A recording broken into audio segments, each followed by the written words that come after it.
Welcome back, ladies and gentlemen. My name is Primate. It's another episode of 7 Days to Die, where in every episode we are crafting for survival. Today, in our day 700 Horde, I put a card up saying, do you want me to show you a day 7 build? And everyone who voted said yes, so here we are.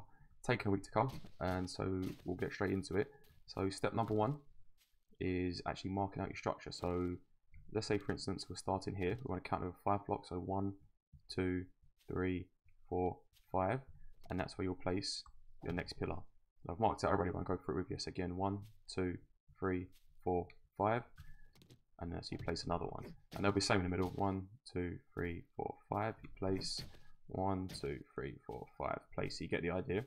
Then 2 across. 1, 2, bang, plonk in the middle. Same here. 1, 2, bang. So this here is where the zombies will be coming from. We're going to create the steps right here. This is where the steps will be. This is where the main structure will be. So we'll get building. Step number 1. Build your corners. So you're going to stick one on there, jump on top, and then count up 5. So that's obviously 1 there already. 1, 2, 3, 4, 5. So that's one side. You're going to crouch, jump off, and then replace this one. Jump up, count to 5 again. 2, 3, 4, 5. Then if you crouch, slowly walk forward to the edge, you'll be able to hit this one in the corner. So place them down. As you can see, you have one part ready to go, and then you repeat that a few times. 1, 2, 3, 4, 5. Crouch, move over, join across. And we'll keep doing all these. 2, 3, 4, 5. Crouch. 2, 3, 4, 5. So this is going to be the main part. Over here will be the steps, so we'll replace these now. We haven't got to replace that one just yet. We'll come back to that. 2, 3, 4, 5. Crouch, move. 1, 2, 3, 4, 5. Now you might be asking why I haven't put the center one here. I'll show you shortly. Last one here. 2, 3, 4, 5. Now once we're building this side part here, we're going to move on to the center part. So as you can see, if you used to place them, I'll place it for Nash to show you. If you place them here, they're going to be upright. That's not what we want. We don't want that. So jump onto your 50 pillars, hit this advanced rotation button. Oops, I've actually hit it, and then left click and keep moving until, yes, you see that. If you notice this one here now, it's floating, but it's actually classing the same as that block's facing up, that's facing across. It classes as the same type of block, so that can float. You can put them all the way to the top, they'll still float. Then with the floating blocks aimed to the side, we simply put them on like so.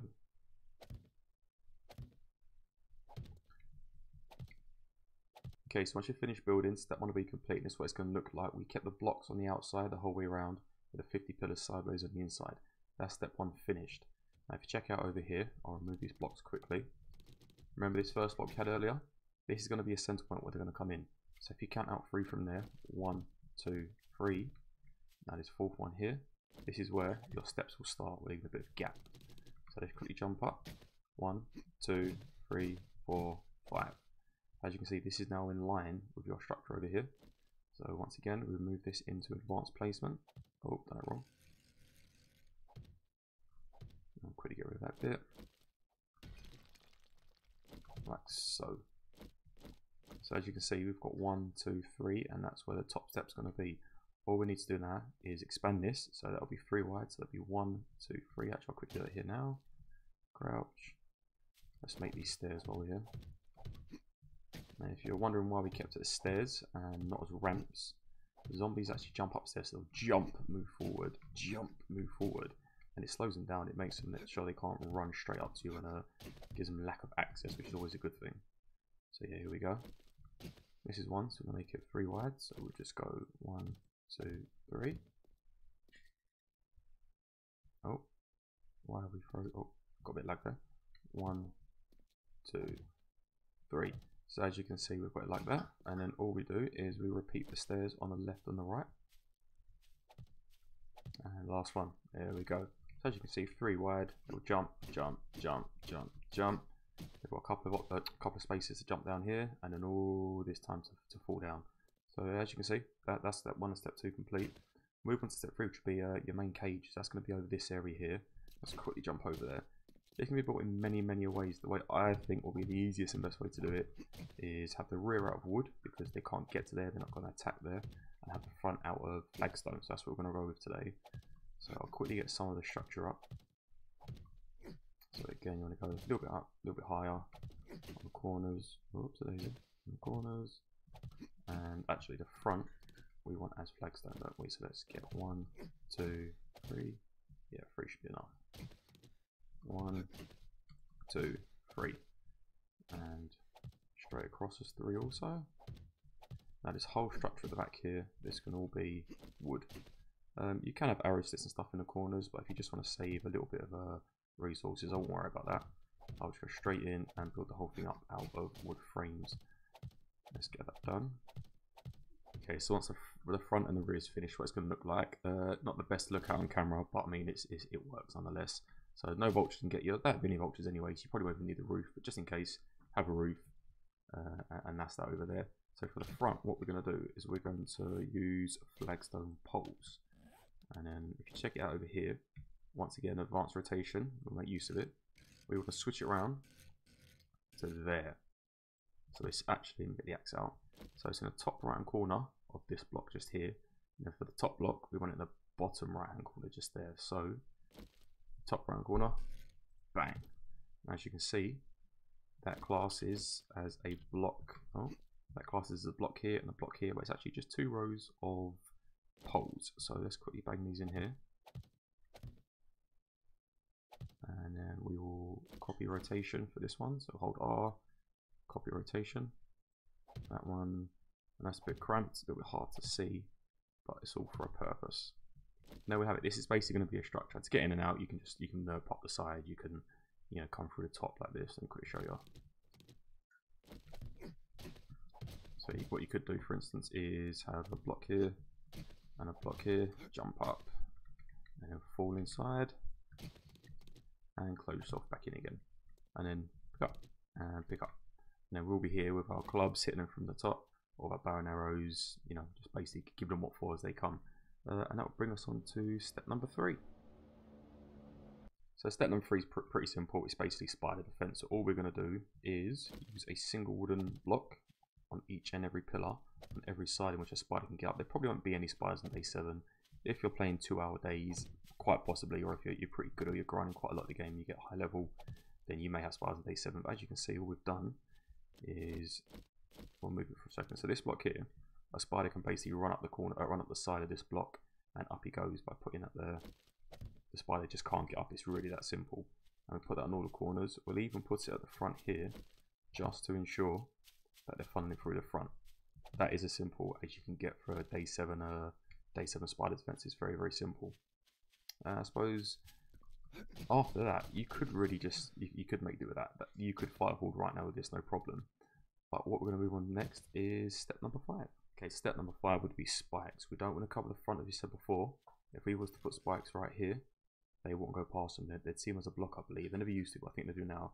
So they won't go for that. They'll go straight for the support. So all we're going to do is place them over the side. What it's to do is they'll run straight through this on the way back, and it will damage them, but it won't stop them from getting to us, which is the main thing. We want to trick the AI to believe they'll be able to get to us when really they can't. So just keep placing these down, and the most important thing you want to do after you place these is make sure that you have them underneath here, because this is where they're going to fall down the most. So if you can get metal ones, stick them down there. If not, perfect timing for a perfect time for an airdrop. So if you can, stick metal ones down here, maybe even down the center here. But if not, that there should suffice. That should be perfectly fine. That's all you need for step 5. And we'll move on to step 6, which is probably the longest part, but the most important. Okay, so step 6 is upgrading. Yes, long, boring process, but it's very much a must. So you want to upgrade the pillars with flagstone. They're extremely weak, so I would definitely do them probably first, to be honest. It's going to take a lot of cobblestone, so do make sure you collect quite a fair bit of it. There are a couple of ways to get cobblestone. It's simple rock and clay soil, which is just this stuff here. You get a shovel and just dig some of this up, mix it with rock, and you're good to rock and roll. Another way is there are some small, or sorry, some square blue containers around the map as you're adventuring. And if you see them, stick a shovel into them, and you'll get a cobblestone straight from them. But as you can see, I've done that pillar there, that pillar there. We've got all the way across all the pillars. I won't worry too much about the stairs as such, but what I would worry about is these bits here. So definitely 100% get these upgraded as well. I wouldn't fight the Horde without upgrading these, so these and the pillars are a definite must. Bang. So that's one, and then do those and those if you can. Again, I'd upgrade some of these as well. Probably start at the center, and once the center are done, then move blocks either side. And the center 3 if you can, center 4, and if you have got enough resources, do the outside also. Basically as much as you can. Again, these are a definite. These are a must. This is what the zombies will be bashing on, so you want to make sure these are secure as possible. Probably have a few bits of cobblestone rocks with you whilst you're actually in the Horde. Just repair these in case they do get damaged. They probably will, so yeah, definitely keep some cobblestone rocks on you. Get all this upgraded. And all this. And that will be that lot over. Now let's move on to the tips and tips. Words. Let's move on to those because there's a couple I want to give you right now. Okay, so the first tip I got for you is plates. These are good for actually reinforcing everything. They don't do much apart from reinforce. So go to advanced. Again, we keep clicking until it goes flat onto the pillar. Ready? Next one. Bang. So you place that there, there, and there. That classes as it thinks there's an entire block in this section. So it's actually supporting this block here. So if they do manage to smash some of these blocks out, this is still supporting. And you can do the same side on this side as well. So make sure it's advanced. Keep banging the left click button. There we go. Bang, bang, bang, bang. So it now classes as 3 blocks. So it thinks there's a block here. There's obviously a center block here. Then it thinks there's another block here. So essentially this is 3 blocks wide now. Now of course you can still go 2 steps more and actually do, once the correct one comes, there and there. But I wouldn't do it here. You probably do the first couple, to be honest, because oh, done it wrong. Probably do the first couple flat against this one here. Actually, it's there. If I can show you. Yeah. So do it flat for the first couple, but I'd leave these 2 here. So normal zombies will bash on these 2 blocks. As for these 2, the zombie will come up, and sorry, spider zombie will come up, hit his head, go back down and find another way. If that's there, the spider zombie will go straight round and upstairs anyway. So that's what you want to do. You're going to have, so technically now there's 4 blocks here as opposed to 1. Literally, so obviously these will be taken away. There'll be 4 blocks here, flat, flat, flat, flat, and then obviously the normal flagstone or cobblestone in the middle there. That's one way of really strengthening your structure with 4 blocks on each pillar or 5 blocks on each pillar, as opposed to just a 1. The second tip would be hay bales. You may have seen in the previous video, if not you see it in this one here. I'm going to dig a couple of slots out down here. If you're a good shot, you can do just 1. But if you're like me and you go a bit haywire and start jump all over the gaff, then you want to put a couple. So you can dig out a 4 block radius there. So if anything happens, you can remove these 2 blocks here and jump out, hit the hay bale without hurting your legs, and off you go. You can run and leg it. So that's it. You got that tip there, that tip there, and you're ready to go. Once you upgrade this whole structure, you're ready for the Horde. So let me get onto the Horde and I will be RBs. So Horde night is upon us. Let's get this show on the road.